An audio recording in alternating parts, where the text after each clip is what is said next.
that's referred to here in this text. And so I'm beginning this message doing two things. I'm trying to say how I read the Old Testament and ask you to read it that way with me, with Jesus as its point. And I'm trying to offer you mercy before I describe the horrors of abortion. I'm trying to call for repentance and for hope in your heart before I tell you how bad it is, so that you will feel underneath you an amazing, everlasting arm. Let's begin with the bigger picture of the text, just the text, not the whole psalm, the part that Mike read. Let's begin with the bigger picture and then look at the details. The bigger picture is a list of sins, anger from God and judgment, cry for salvation and mercy. That's the big picture. Let's look at it. The sins, first of all. Verse 32. At Meribah, I don't know if you remember that story from Numbers 20. At Meribah, they had come out of Egypt and there was no water. You got hundreds of thousands of people and no water in the wilderness. And they're very angry at Moses. And Moses is so distressed by their criticism, he disobeys God and strikes the rock instead of speaking to it. And God gets very angry at Moses and says, "Why did you not sanctify me before the people by believing in me?" And he didn't. So that's what he's referring to here. They murmured against Moses. Second, verse 34. The Israelites did not destroy the peoples of Canaan as God had commanded them.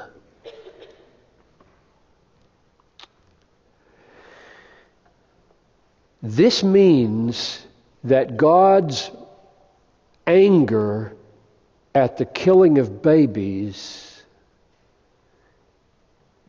is not owing to a sentimental or romantic opposition to killing.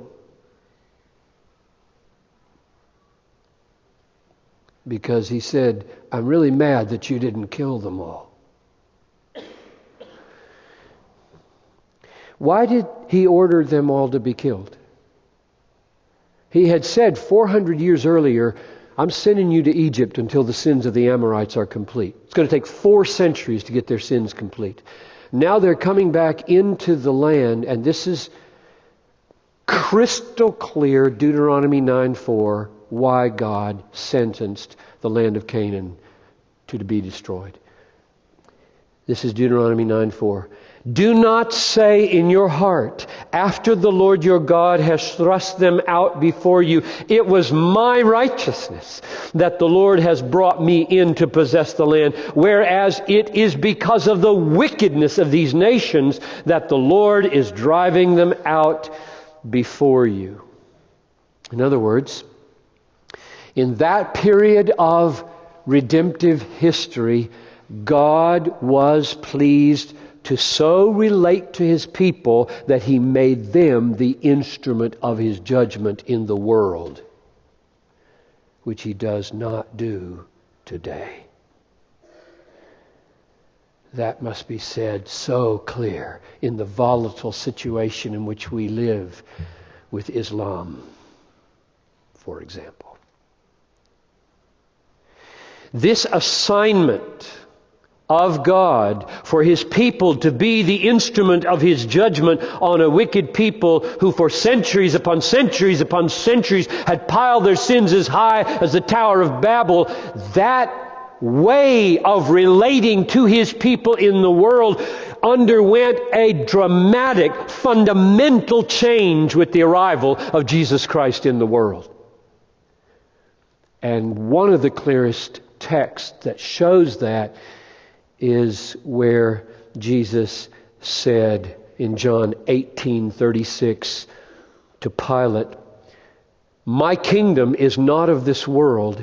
If my kingdom were of this world, my servants would be fighting." That is an epoch-making text for me and the way I understand the church, the kingdom, and my relationship to violence in the spread of the kingdom. Namely, you don't use it. So don't go to Numbers 20 or to Psalm 106 and say, see, Christians should spread the kingdom just like the Old Testament people of God did, using that kind of terror in Canaan. It isn't so.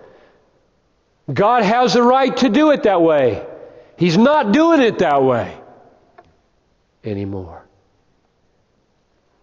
There are hundreds of texts that could make it plain to the extent that we are to die for the spread of this kingdom, not kill for the spread of this kingdom. However, the only reason I'm pointing this out is because it's here and it stands in such stark contrast to his anger at the killing of these innocent babies by their parents, your sons and your daughters. That was sin number 2. Sin number 3, verse 35. They mixed with the nations and learned to do as they did. He had told them, don't intermarry with the nations. Now the point there, and I'm harking back to last year's sermon on Martin Luther King Sunday, the point there was not that interracial or interethnic or international marriages are wrong. I emphatically believe they are not sin, but they are right. And I argued for it in that message, and you can go to the line online and get it. What was wrong was the second half of the verse. They mixed with the nations and they learned to do as they did. And that's why he didn't want them to marry pagans. And to this day, he doesn't want you to marry a pagan. That is an unbelieving person, just like you. Marry a person totally different from you in every way but this. They believe in Jesus. And you will survive. But don't ever marry an unbeliever. Ever. If you're married to one, stay married. That's the will of God. And God will use you.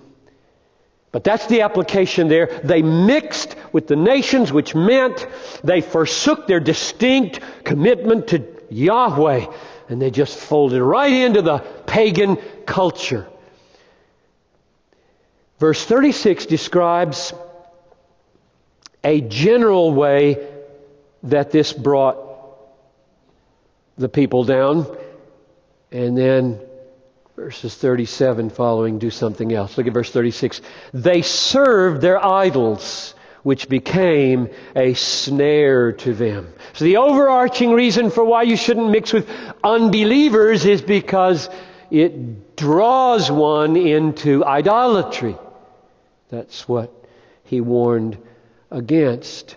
And the idols become a snare, which means when you get trapped in a snare, you get eaten by the family. You trap a bear, you kill it. You trap a bird, you kill it. You trap a deer, you kill it. That's what the snare means. It takes you to destruction. Then verses 37 to 39 give the specific behavior that the idolatry led to. They sacrificed their sons and their daughters to demons. They poured out innocent blood, the blood of their sons and daughters, whom they sacrificed to the idols of Canaan. And the land was polluted with blood. Thus they became unclean by their acts and played the whore in their deeds.